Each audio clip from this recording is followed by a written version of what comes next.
Pernah nggak sih lo ada di hubungan yang udah retak, tapi lo masih duduk di situ sambil pura-pura semua baik-baik aja, kayak kaca mobil retak, tapi lo tetap nyetir pelan-pelan karena mikir, asal jangan dihantam batu lagi, masih bisa jalan kok. Begitulah Raka dan Ayu, pasangan yang udah lupa rasanya jatuh cinta, tapi juga terlalu takut buat benar-benar putus. Raka dan Ayu pertama kali ketemu di acara nikahan teman. Ayu jadi panitia konsumsi, Raka tukang dokumentasi yang sok candid, padahal hasil fotonya selalu miring. 3 bulan setelah kenalan, mereka jadian. Awalnya lucu, Ayu suka kirim voice note panjang isinya cerita kasir Indomaret. Raka suka ngedit video Ayu lagi tidur sambil ngorok, terus dikasih backsound sinetron. Tapi seperti hubungan pada umumnya, setelah tahun kedua, semuanya mulai berubah.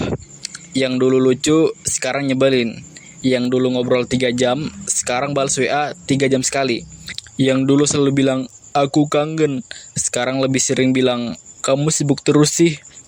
Masalahnya bukan karena selingkuh, bukan karena orang ketiga.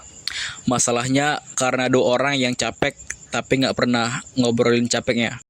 Sampai suatu malam, Ayu duduk di bangku coffee shop, tempat dia kerja. Sambil ngetik chat, Rak, kamu ngerasa gak sih kalau kita udah jauh? Raka baca, diam 5 menit, ngetik titik-titik, lalu hapus lagi. Akhirnya dia balas, iya, gitu doang. Gak ada maaf, gak ada gimana kita bisa benerin, cuma iya. Karena kadang 2 orang bisa sama-sama tahu hubungan mereka rusak, tapi gak tahu harus mulai benerin dari mana. Kayak punya lem super, tapi gak tahu bagian mana dulu yang harus ditempel. Jadi, gimana cara nyembuhin hubungan yang udah retak? Gak ada jawaban pasti bro, tapi ini 3 hal yang bisa lo pegang. Pertama, berhenti tebak-tebak perasaan. Nunggu dia sadar sendiri, nunggu dia berubah tanpa dia tahu lo kesel. Gak akan berhasil. Raka akhirnya bilang, aku ngerasa kita cuma sekedar bareng, tapi gak barengan lagi. Dan itu jadi awal mereka ngobrol jujur, untuk pertama kalinya setelah berbulan-bulan. Kedua, pisahin masalah hubungan versus luka pribadi. Kadang yang bikin hubungan rusak bukan cuma karena dia nyakitin lo, tapi karena luka lama lo yang belum sembuh. Ayu akhirnya sadar, dia terlalu takut ditinggal, jadi dia terlalu menuntut.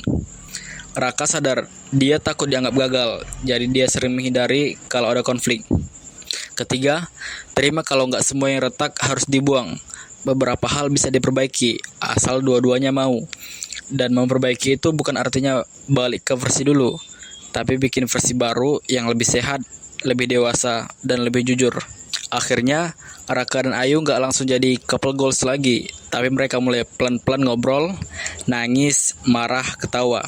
Karena hubungan yang sembuh itu bukan tentang nyari rasa yang sama kayak dulu, tapi tentang 2 orang yang tetap milih satu sama lain, walau udah tahu seberapa berantakannya masing-masing.